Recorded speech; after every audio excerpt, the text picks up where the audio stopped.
always believe house. Today we're going to have F-U-N, fun, because we're going to do Star Review 4. And a magical whiteboard appears, and let's start rocking and rolling. This is the fourth one we've done, so hopefully this starts getting easier with you. On number 1, we're going to graph y equal 1. Notice there's no x in this problem. It only goes through y. Most of you are putting a dot right here, but you're drawing the line up or down. This line will not cross x. It only crosses y, and all of the ordered pairs in this line have 1 for y. So that's number 1. The slope of a flat line, and you will learn this over the weeks, is 0. Now then we're going to number 2. Number 2, we're going to graph x equal 3, which will be a vertical line through the x-axis that will not be touching the y-axis. It's parallel to the y-axis. So we're going to draw a line dotted 3, straight up and down. This is line number 2. And this has an undefined slope. Okay? It's undefined because you're dividing by 0. When you do the slope equation, you're dividing by 0. Now then we're going to number 3. This number right here is our slope. It's 2 over 3. That means this line will go up 2, right 3. The y-intercept, or the starting number, is 3. So we're going to start this line off at 3, and from that dot we're going to go up 2 over 3, and we cannot go up 2 over 3 again. We're going to go down 2 over 3, but if I go down 2 over 3, it's going to be right here. I could go down 2 over 3 again, can't I? Let me erase this dot, and I need to draw another line. Okay, so I have 4 dots on this line, don't I? I'm going to connect the dots, and I have my line. Now then, I'm going to bullet mark these, and let's write out these ordered pairs. This ordered pair would be 3, 1. And this is line number 3. This ordered pair would be 3, 5. And this ordered pair would be negative 3, 1. You're going to need those ordered pairs in a minute. That's why we're writing them down. Make sure you can write an ordered pair from a dot, okay, or a coordinate. Now the base of the triangle goes from here to here. It's going to be 6 units. And the height of the triangle goes from here to here. It's going to be 4 units. So the base is 6. The height is 4. We're going to do 1/2 times 6 times 4, which is 12. 12 units squared, or let's just say 12. Okay? The Pythagorean theorem, we're going to do 4 squared plus 6 squared equals c squared. 4 squared is what? 16 plus 36 equals c squared. We get 52 equals c squared. And then we got to get the square root of 52, don't we? So we're going to go to our calculator. We're going to go to calculate, hit Control, and then the x squared button. And we want to get the square root of 52, right? Which is 7.2. We're rounding it to the 10th, okay? Later on, we'll be simplifying this. So the answer is going to be C equals 7.2. And lastly, what order pairs do graph 2 and 3 intersect at? Graph 2 and 3 intersect right here, which is 3, 5. You want the ordered pair where the 2 lines cross. Ho, ho, ho, ho, ho. Let's continue on. Let's go to number 8. I want you drawing these. Okay, please, please, please draw these. Even if it's tedious, draw. So we have an x squared, which is an open box. We have 3 shaded rectangles, and notice my artwork is not that good. I have 4 open squares, don't I? So the x squared is a big square, the x's are rectangles, the integers are constants or little squares. Now then right here I have 2 big squares, I have 1 rectangle, and then I have 6 shaded squares, don't I? So I'm going to draw all the squares and squiggle them in. Now then, if I need to cancel out, I need to cancel out. We have 3 big squares, don't we? So we have a 3x squared. Now then, some of the rectangles are open, some are shaded. I could scratch out and open it as shaded. I don't have any more open. So I have 2 shaded rectangles minus 2x. And then I could scratch out 4 sets of squares, right? And I'm going to be left with 2 shaded squares. Very important you're drawing these. Every week it's going to make this class simple. Let's go to number 9. On number 9 on your paper, you should have been started with this. We have 2x, which is 2 rectangles. Then we have 3 rectangles and 4 shaded squares. And I'm going to squiggle in the squares. Then we draw our answer rectangle, which starts at the bottom. Let me change colors. Goes all the way over. And then we slice the squares up, right? So we can slice it once this way. And then once, twice. Then we got to figure out if we're going to shade in. A shaded times a open is a negative times a positive. These are going to be all squiggled, right? So the shaded rectangle or the shaded squares times the open rectangles are going to be shaded. Now then, look at our answer. We got 6 big squares. That's going to be 6x squared. And then we got 8 shaded rectangles. That's going to be minus 8x. Ho, ho, ho, ho, ho. F-U-N, fun, fun, fun.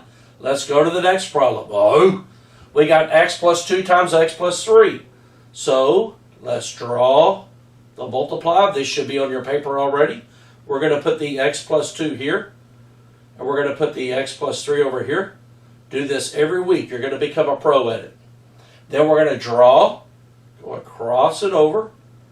Then we're going to slice, slice, slice. Notice all of these are positive, so we have our answer, don't we? So our answer, we have 1 big x squared. We have 1, 2, 3, 4, 5 rectangles. And we have 6 squares. So x squared plus 5x plus 6. Very important that you're understanding that 5x comes from the 2 sets of rectangles, right? That's going to be a big thing in January when we actually teach this, okay?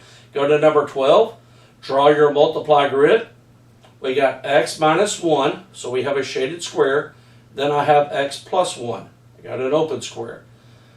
Let's draw our answer rectangle.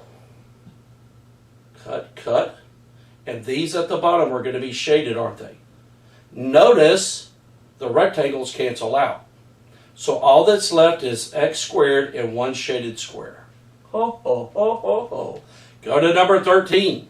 Remember on this, we're going to graph and hit Control T. So graph, hit Control T. I am giving you the domain. These numbers are the domain. We're going to find the range. So let's go to your calculator. X squared minus 3x minus 4. I'm going to hit home and go to graph. Going to hit tab to get the, hit tab, and then the F1x pops up, and we have x squared minus 3x minus 4. X squared minus 3x minus 4, hit enter. That gives me the graph. We'll be graphing these in January. Then hit Control T, and it gives you the domain and range. So your domain is on the left, your range is on the right. I'm going to go up 1 button. And notice that 0 is equal to negative 4, 1 is equal to negative 6, 2 is equal to negative 6. You're going to be writing the numbers down on the right-hand side. So I'm going to go back to my paper. The f of 1 is negative 4. The f of 0 is negative 4. Then we had a negative 6, a negative 6, a negative 4, and f of 4 was 0. This number right here is the x-intercept, or the 0 of the function. So 4 was your 0. Okay, because 4 comma 0 would be an ordered pair. An input of 4, output 0. Let's continue on. Going to 14.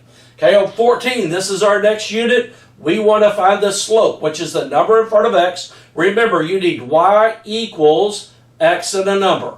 Y equal x and a number. Y equal x and a number. Some of these are not written in the correct order. So on this problem right here, 3/4 is our slope. This line would go up 3 over 4. This is written in the wrong order. So we got to move the x over.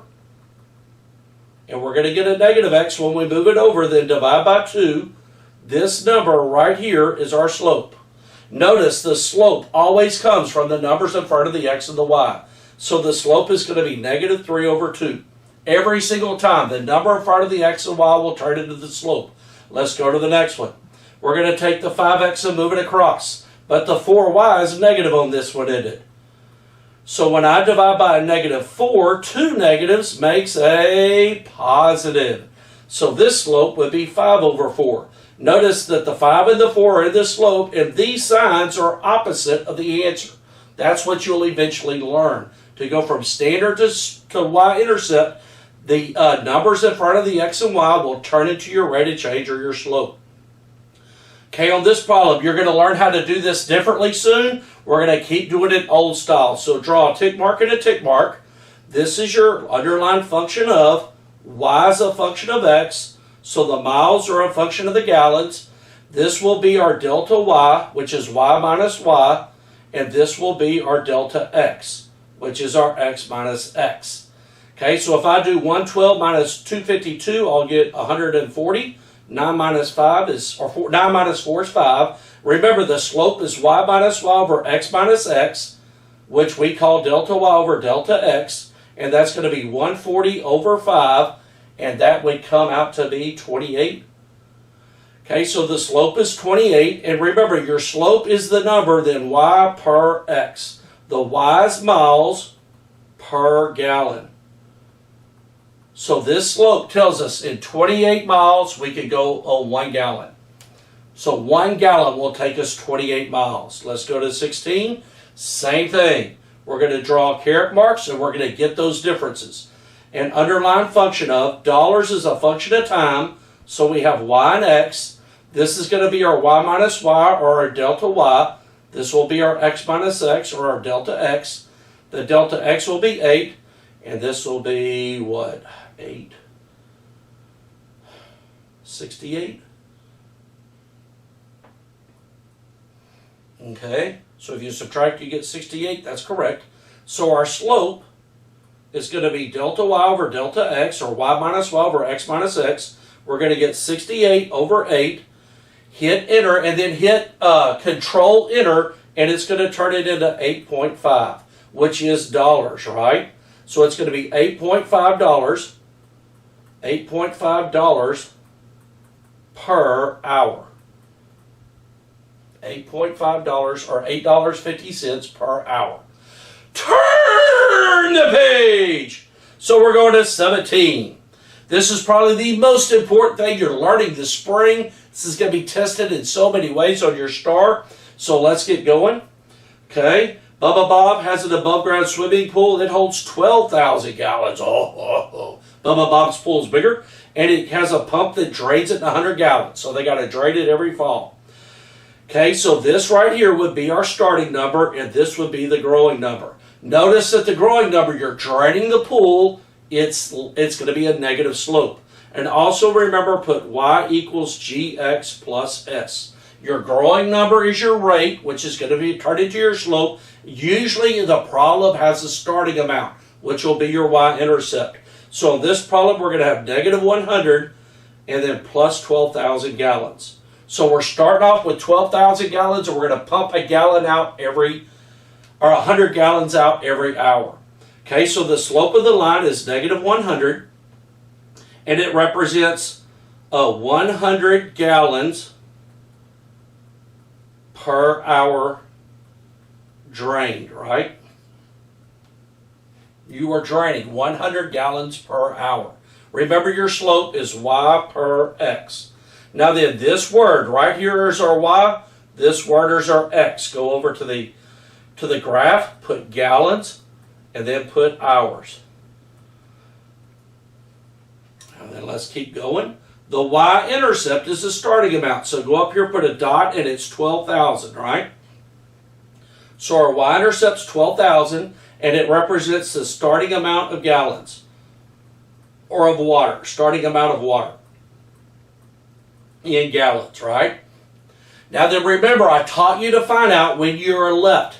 You're going to take the starting amount and divide it by the growing number.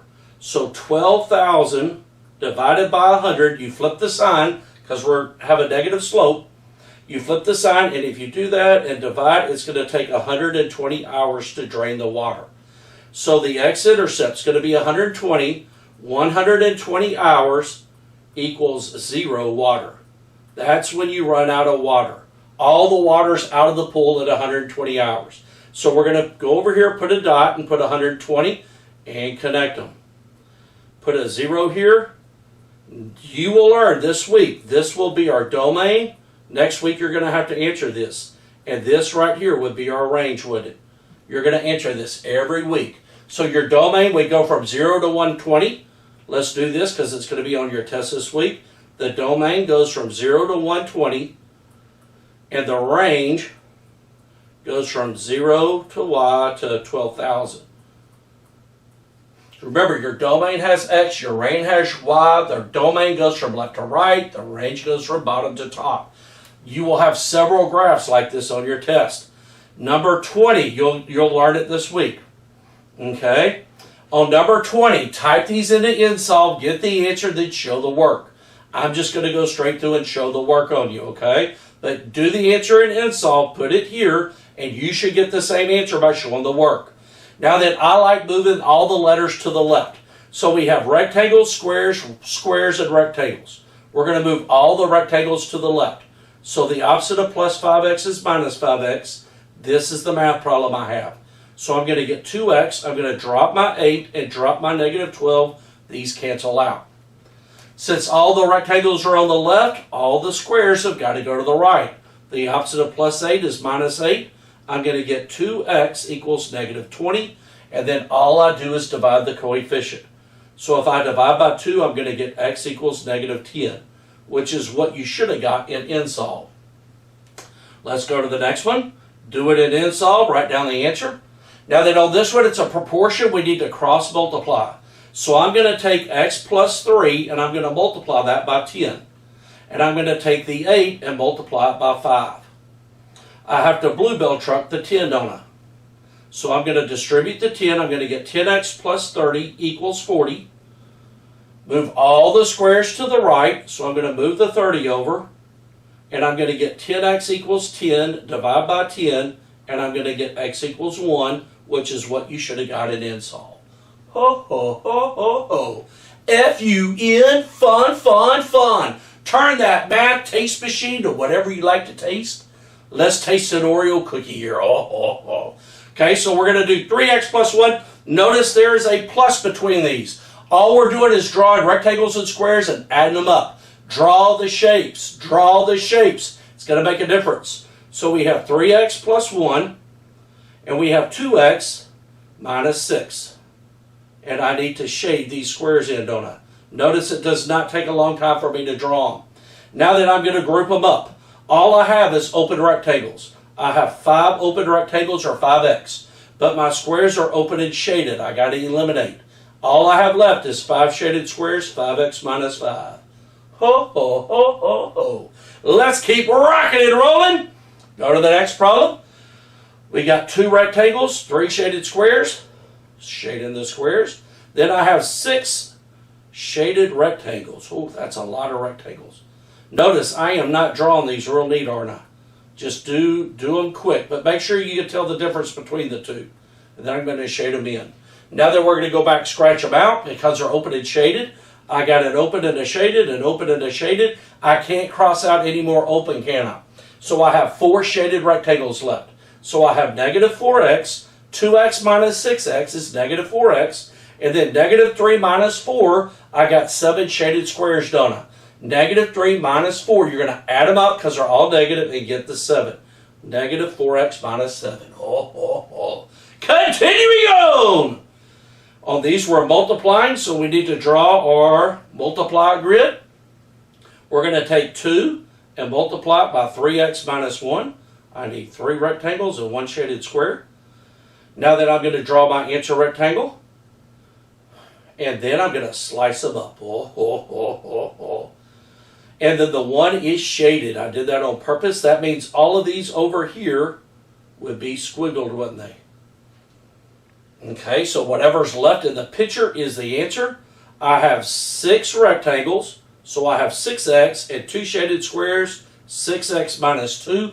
If we bluebell truck the 2, 2 times 3x is the 6x. 2 times the negative 1 is the negative 2. Ho, ho, ho, ho, ho. Continuing on! X plus 4 times x plus 1. So a rectangle with 4 squares and a rectangle with 1 square. We're going to draw our answer box. Then we're going to slice these up.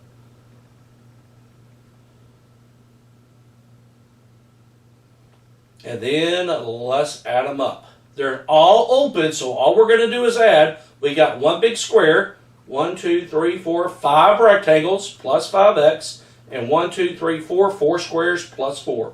X squared plus 5x plus 4. Let's keep rocking and rolling. My battery's about to go out. Hopefully we can finish this. Oh, the last week Ranger victory. What a magical victory. Jimmy John was so happy he took Lucy Claire out to Hart's Chicken. Jimmy John has $20, which is the starting amount. The drink costs $5. I'm sorry, that's your total. The drink costs $5. That's going to be starting. And each chicken gizzard, you gotta love chicken gizzards, costs 50 cents. How many gizzards can Jimmy John get with the $20? So we're gonna have GX plus S equals total. So each gizzard costs 50 cents, 0.5x, plus the starting amount. The starting cost was the drink for $5, and he has $20. You can put that straight into InSolve. Okay, if we move over the 5, 0.5x equals 15. Divide by 0.5. If each chicken gizzard costs 50 cents and you got $15, you could get 30 gizzards. Okay? Never knock a gizzard until you try it. Especially with a Hart's green gravy. Fun. Bubba Bob and Emma Sue finish your malts and now they want some tater tots and some chicken strips. Bubba Bob has $15. The chicken strips cost $6. The 15 will be your total. The chicken strips is going to be your starting. And each tater tot costs 75 cents. That's going to be our growing. So we're going to do the same thing. GX plus S equals total. So our growing cost or our growing amount, each tater tot costs 75 cents. The chicken strips cost $6. And we got $15. You can type this straight into InSolve to get the answer. We're going to move the 6 over.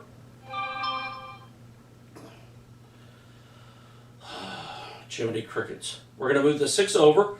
0.75x equals 9 divided by 75 cents. So if you got 75 cents, you could get 6 of them, I believe. Yeah. You're going to be able to get 3, 6, 9. Yeah, you could get 6 tater tots. So if you put that into InSolve, you should get 6. Let's keep going. Jimmy John wants to give. Jimmy John wants to one-up Bubba Bob in the gift giving. You always got to one-up the other guy, guys, okay? So Jimmy John goes to Claire's Boutique. That's where you go to get fancy jewelry, okay? The chicks like jewelry from Claire's Boutique. Jimmy John has $20 and buys a jewelry chest for $8. How many $2 earrings can he buy? So this is our total. This is our starting amount. And we're going to do this as our growing number, right? GX plus S equals total. So we have 2x plus the $8 jewelry chest. We got a total of $20. So we can type that into InSolve and get the answer. Move the 8 over if you're showing your work. 2x equals 12. Divide by 2. We can get 6 earrings. That has been fun. Remember, hopefully you'll know this. Anything on the Staar review can be on your test tomorrow. Or if you're watching this on Wednesday or Thursday, your test is on Friday. Remember, you are amazing. You are created to do wonderful things. And you are awesome.